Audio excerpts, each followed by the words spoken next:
خطاب فرمانے کے لیے جناب محمد خالد مصطفی صاحب۔ الحمدللہ رب العالمین والصلاة والسلام علی سید الانبیاء والمرسلین، اما بعد فاعوذ باللہ من الشیطان الرجیم، بسم اللہ الرحمن الرحیم۔ الذی خلق الموت والحیات لیبلوکم ایکم احسن عملا، صدق اللہ العظیم۔ اللہم نور قلوبنا بالقرآن وزین اخلاقنا بالقرآن ونجنا من النار بالقرآن وادخلنا فی الجنة بالقرآن۔ قال اللہ تبارک و تعالی فی شان حبیبہ ان اللہ وملائکتہ یصلون علی النبی یا ایھا الذین آمنوا صلوا علیہ وسلموا تسلیما۔ الصلاۃ والسلام علیک یا سیدی یا رسول اللہ وعلی آلک وصحابک وسلم علیک یا حبیب اللہ۔ الصلاۃ والسلام علیک یا سیدی یا نبی اللہ وعلی آلک وصحابک یا سیدی یا نور اللہ۔ حمد و ثنا اور درود و سلام کے بعد معزز سامعین کرام، برادران اسلام، نہایت ہی واجب الاحترام، السلام علیکم ورحمۃ اللہ وبرکاتہ۔ آج کی یہ بابرکت محفل آپ سب کے علم میں ہے کہ حضرت امام حمام حضرت امام حسین رضی اللہ تعالی عنہ کی بارگاہ میں اپنی عقیدتوں، ارادتوں اور محبتوں کا خراج پیش کرنے کے لیے منعقد کی گئی۔ اللہ تعالیٰ نے زندگی اور موت کو اس لیے تخلیق کیا کہ اللہ تعالیٰ دیکھنا چاہتا ہے کہ تم میں سے کون اچھے عمل کر کے اللہ کی بارگاہ میں حاضر ہوتا ہے، کون دنیا بناتا ہے اور کون آخرت بناتا ہے، کون اللہ کو راضی کرتا ہے اور کون شیطان کو راضی کرتا ہے، کون اللہ کی رضا کے لیے اپنا تن من دن قربان کرتا ہے اور کون نفس و شیطان کی پیروی میں ہی اپنی زندگی کی معراج سمجھتا ہے۔ حق اور باطل کا ٹکراؤ حضرت آدم علیہ السلام سے چلا ہے اور آج بھی ہے اور آئندہ بھی رہے گا۔ ہماری کامیابی کا مفہوم وہ نہیں جو ہمیں بازار میں سمجھایا جاتا ہے، جو ہمیں کالجوں اور سکولوں میں سمجھایا جاتا ہے، یا جو ہمیں آج کا میڈیا سمجھا رہا ہے۔ ہماری کامیابی یہی ہے کہ ہم اللہ اور اس کے رسول کی اطاعت کے اندر زندگی بسر کریں، چاہے دنیا ساری ناراض ہو جائے لیکن اللہ اور اس کا رسول ناراض نہ ہو۔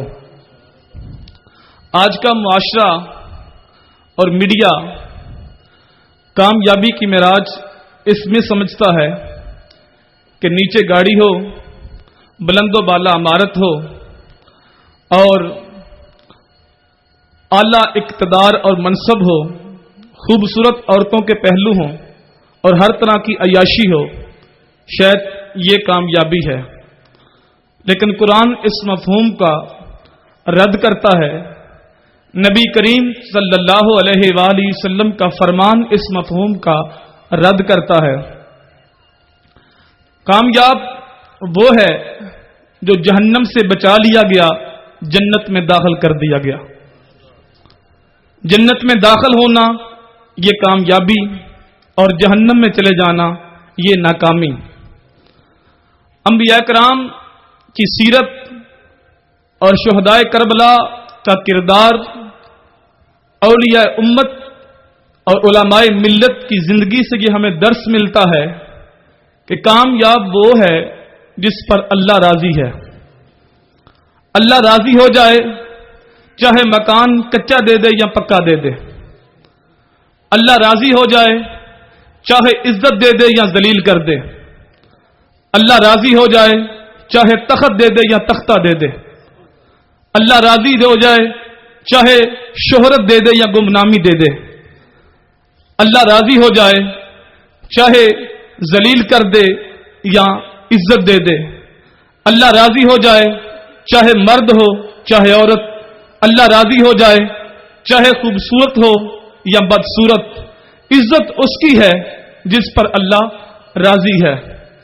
اس کربلا کے واقعہ سے آپ دیکھ لیں، بظاہر تو حضرت امام حمام، حضرت امام حسین اور ان کے رفقا شہید ہوئے اور یزید تخت نشین رہا اور ابن زیاد بھی کوفے اور بصرے کا گورنر رہا، لیکن جو ہمیں تاریخ نے فیصلہ دیا ہے وہ تو یہی ہے، نہ یزید کا وہ ستم رہا، نہ زیاد کی رہی وہ جفا، رہا تو نام حسین جسے زندہ رکھتی ہے کربلا۔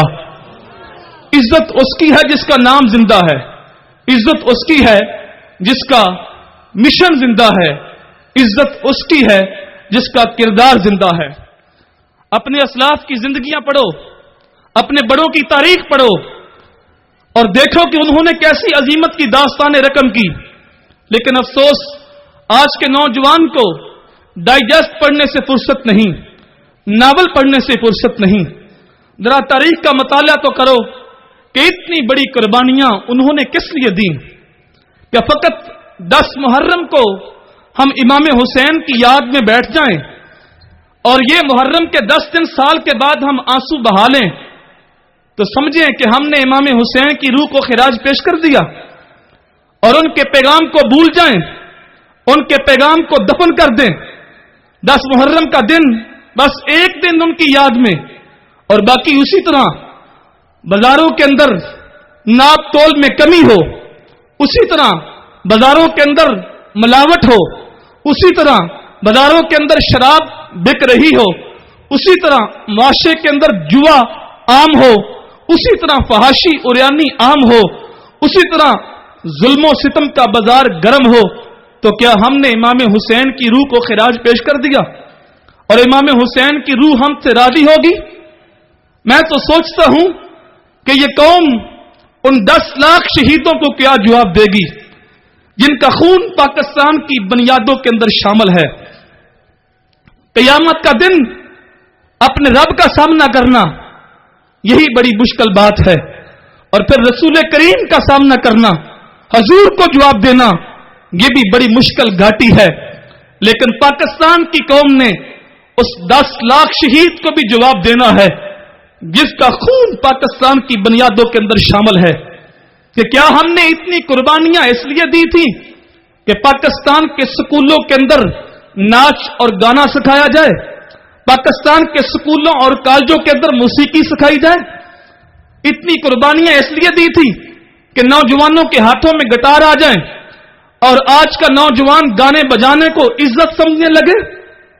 یہ نوجوانوں نے قیامت کے دن ان 10 لاکھ شہیدوں کو بھی جواب دینا ہے کہ اتنی قربانیاں دیں کہ جنہوں نے سرحدیں پار کرتے کرتے اپنی جوانیاں لٹا دیں اور وہ سکھوں کی قربانوں کی نظر ہو گئے۔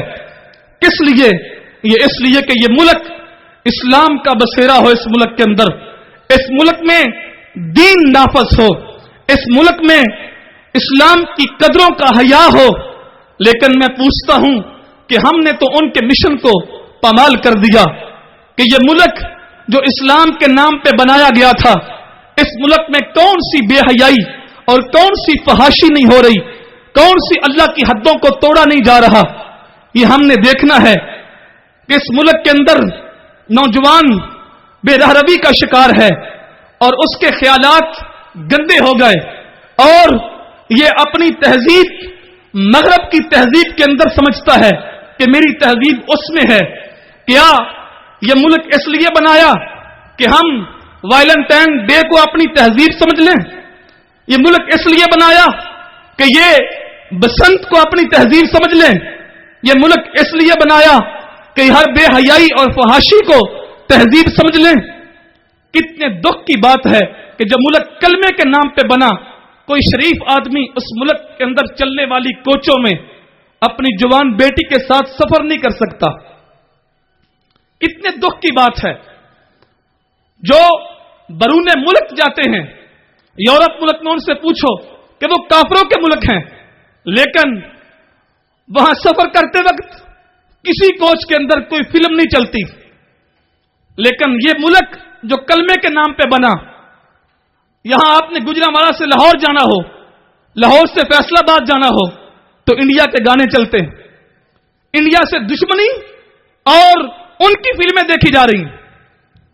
ان سے نفرت کا اظہار بھی اور ہمارے گھر میں کلچر بھی ان کا چلتا ہے.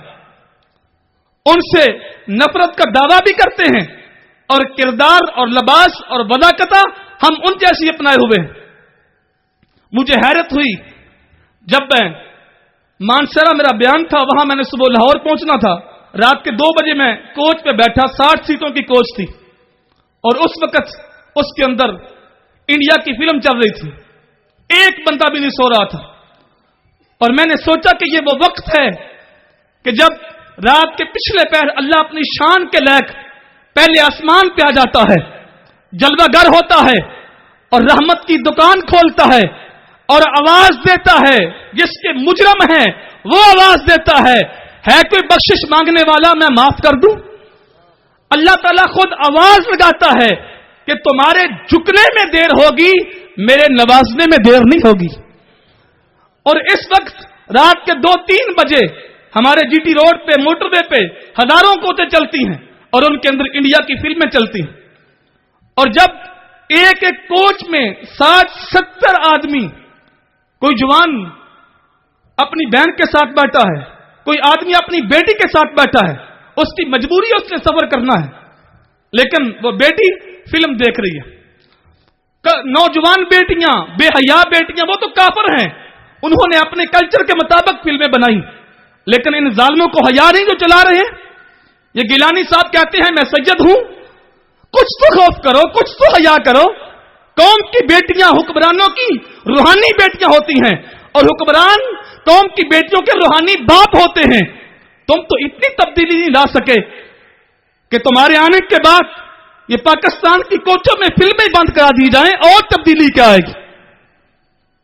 اور میں سوچنے لگا یہ وہ وقت ہے کہ جب اللہ تعالیٰ آواز دیتا ہے، لیکن 60-70 آدمی ایک کوچ میں بیٹھ کے علانیہ طور پہ اللہ کے غضب کو دعوت دے رہے ہیں.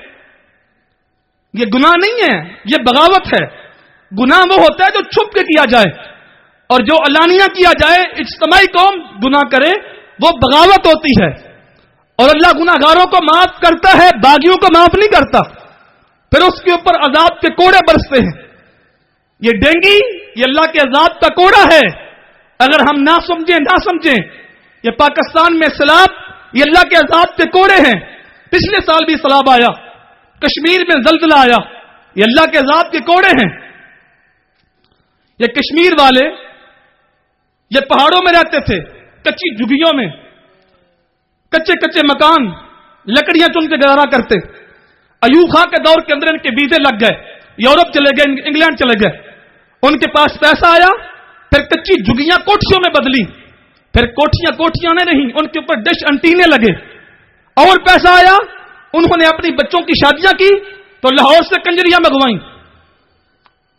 اور پھر کنجریوں نے وہاں ڈانس نہیں کیا بلکہ راتیں وہاں گزاری. اور جب اللہ نے دیکھا کہ میں نے ان کو گرے ہوئوں کو بلندی دی تھی، غریبی سے امیری دی تھی، جھگیوں سے کوٹھیاں دی تھی، انہوں نے میری نعمتوں کا حیا نہیں کیا. اور وہ لوگ جو بچ گئے وہ کہتے ہیں وہ مظفر آباد جس کو ترقی کرتے کرتے 100 سال لگے تھے، اس کو اجڑتے ہوئے 7 منٹ بھی نہیں لگے. اللہ نے 2 بڑے شہر 7 منٹوں میں قبرستان بنا دیے. ہماری عبرت کے سما ہیں، اگر ہم غور نہ کریں تو نہ کریں. یہ ایک دن ہم امام حسین کے نام کو دے دیں اور اس کے بعد یہی ملک جو کلمے کے نام پہ بنا، یہاں عید دین کے موقع پہ اس ملک میں شراب سٹوروں کے اندر ختم ہو جائے. صاحبوں ہم دیکھیں، غور کریں. اگر ہم نام حسین کا لیتے ہیں تو کردار بھی حسین والا بنائیں. یہ نہ ہو نام کے حسینی اور کردار کے یزیدی. عدالت المصطفیٰ آپ کو یہی پیغام دیتا ہے، اگر ہم نام حسین کا لیتے ہیں تو سر سے لے کر پاؤں تک حسین کے کردار میں ڈل جائیں. اللہ تعالیٰ مجھے اور آپ کو عمل کی